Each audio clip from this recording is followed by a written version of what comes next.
कभी भाजपा आती है, कभी आरजेडी आती है, तो आते जाते तो वो लोग रहते हैं। नीतीश कुमार जी जहाँ हैं वहीं खड़े हैं, लोग आते हैं पलटी मार के चले जाते हैं। नीतीश कुमार जी तो 19 साल से एक ही जगह पर बैठे हैं। क्या आरजेडी का प्रवक्ता है? क्या है? विधायक तो है। विधायक है तो विधायक का जवाब देने के लिए यहाँ बैठा हुआ है बिहार सरकार का मंत्री।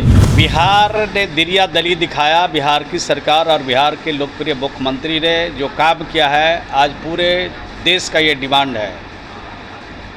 आज की जो परिस्थितियाँ हैं, पूरा देश चाहता है कि जाति आधारित गणना हो, सामाजिक आधारित गणना हो और उसका फलाफल सामने आया है। तो बिहार की सरकार ने तो ये काम कर दिया। और ये जो कुछ नेता जो हैं, इंडिया गठबंधन के जो नेता लोग हैं, सिर्फ अखबार में मीडिया में बने रहने के लिए कुछ ना कुछ बात उठाते रहते हैं। और वो अगर दिरिया दली दिखाना चाहते हैं, देश और अन्य राज्यों के लोगों को बाजी भाग दिलाना चाहते हैं, मुख्य धारा में शामिल कराना चाहते हैं, तो उनको उन राज्यों को सलाह देना चाहिए जहाँ जहाँ इंडिया गठबंधन की सरकारें हैं, उन राज्यों में करके दिखाना चाहिए। तब पता चलेगा कि सही रूप में आप इन गरीबों के जो वंचित लोग हैं उनके लिए आपके दिल में जगह है। ऐसे तो लगता है सिर्फ आप राजनीतिक करने के हिसाब से अखबारों में मीडिया में बना रहना चाहते हैं। नीतीश कुमार जी कभी पलटी नहीं मारते हैं। बिहार के लोग सब लोग को मालूम है कि नीतीश कुमार जी जहाँ हैं वहीं खड़े हैं। लोग आते हैं पलटी मार के चले जाते हैं, लोग आते हैं वो चले जाते हैं। नीतीश कुमार जी तो 19 साल से एक ही जगह पर बैठे हैं। बिहार की सरकार में हैं, बिहार के मुख्यमंत्री हैं। कभी भाजपा आती है, कभी आरजेडी आती है, तो आते जाते तो वो लोग रहते हैं। उनसे ये सवाल पूछ जाते हैं, नीतीश कुमार जी तो अस्थायी तौर पर वहीं है जहाँ रहना चाहिए। गोपालपुर के विधायक जिस तरीके से अपने ही सांसद, अपने ही नेता के बारे में इस तरीके से बयान देते हैं, तो उनसे पूछना चाहिए आप लोगों को, नहीं मिल रहा है। उनसे पूछना चाहिए कि आप क्यों बयान देते हैं। क्या इस पर चैप्टर क्लोज कीजिएगा उनको? देना नहीं चाहिए। अगर दे रहे हैं तो ये दुर्भाग्यपूर्ण बात है। सर, आरजेडी विधायक राजवंशी महतो का कहना है कि बिहार में कोई भी विकास का कार्य नहीं हुआ है। जो भी कार्य हुए थे वो लालू प्रसाद के समय में हुए थे और गरीबों वंचितों को फायदा दिया जा रहा था। लेकिन आज जो है नीतीश के राज्य में सिर्फ रोड और सड़कें और पुल पुलिया बनाने से वो विकास का कार्य नहीं है। गरीबों को सेवा करना चाहिए, गरीबों को उत्थान के लिए काम करना चाहिए। अच्छा, वो कौन बड़का नेता है जिनका बात हमसे बोलवा रहे हैं? क्या है वो? कह तो रहे हैं कि आरजेडी वो क्या है? वो क्या आरजेडी का प्रवक्ता है? क्या है? विधायक तो है। विधायक है तो विधायक का जवाब देने के लिए यहाँ बैठा हुआ है बिहार सरकार का मंत्री। सदन में उनका जवाब देंगे जो प्रश्न उठाएंगे। इतनी बात मैं बता देना चाहता हूँ कि बिहार में सिर्फ सड़कों का जाल नहीं बिछा। बिहार में सिर्फ और सिर्फ गरीबों का भला नहीं हुआ। बिहार में सभी समाज के लिए हम लोगों ने काम किया और बिहार ने जो काम किया उसका जोड़ा देश का कोई राज नहीं लगा सकता है। शिक्षा के क्षेत्र में भी काम हुआ है और आज बिहार ने जो कर दिखाया है शिक्षा के क्षेत्र में, आज लड़कियां साइकिल से चल रही है। नीतीश कुमार जी के सरकार बनने के पहले कोई लड़की साइकिल से नहीं चलती थी, लड़कियां साइकिल से चल रही है।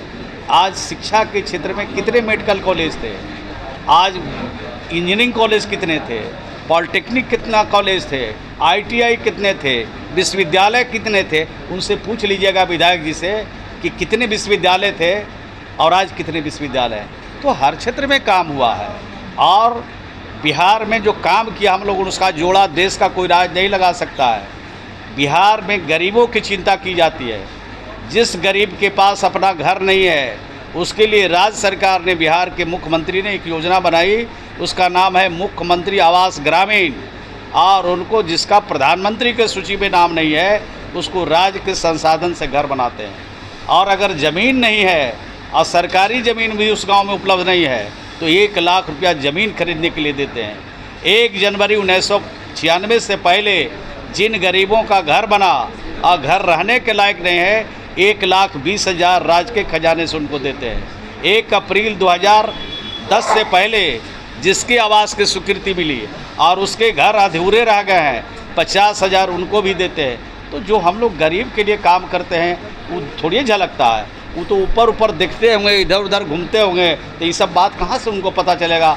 ज्ञानवर्धन के लिए तो सरकार की जो योजनाएं हैं वो योजनाओं को देखेंगे तब उनको पता चलेगा। कृष्ण का अवतार बताया है इजराइल मंचूरी ने तेजस्वी यादव ने।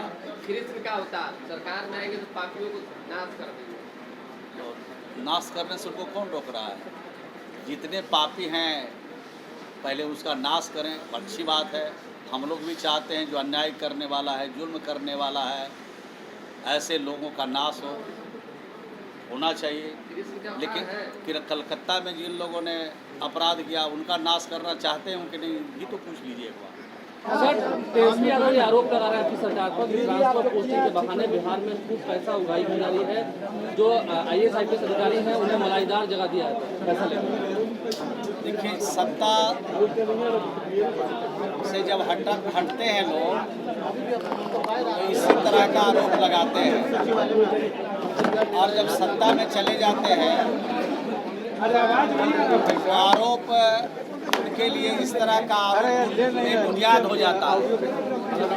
कहीं न कहीं सत्ता से हटने का मलाल तो होता है, अब वही मलाल सता रहा है उनको, तरह तरह की बात बोल रहे हैं, लेकिन उनके बातों में कोई दम लगता नहीं है। लेकिन कुछ बोल करके अपने लोगों को खुश करना चाहते हैं, मीडिया में बना रहना चाहते हैं, जनता में भ्रम की स्थिति पैदा करना चाहते हैं। वो कह रहे हैं कि नीतीश कुमार से बिहार नहीं संभल रहा है, वो थक गए। नीतीश कुमार थक गए हैं, उनसे बिहार नहीं संभल रहा है। जब नीतीश कुमार जी के साथ लोग आते हैं बिल्कुल ऐसा कसीदा काटते हैं कि शायद डिक्शनरी भी फेल हो गई। और जब हटते हैं तो इस तरह का मनगढ़ंत आरोप लगाते हैं कि लगता है कि उससे बुरा कोई कसीदा नहीं है। तो जब सत्ता हाथ से निकल जाती है तो इसी तरह की आवाज़ उनके मुंह से निकलता है। ओछी बात, छोटी टिप्पणी करके वो अपना नुकसान कर रहे हैं। बिहार की जनता, देश की जनता देख रही है कि जब सत्ता में जाते हैं तब क्या बोलते हैं, और सत्ता से बाहर होते हैं तब क्या बोलते हैं।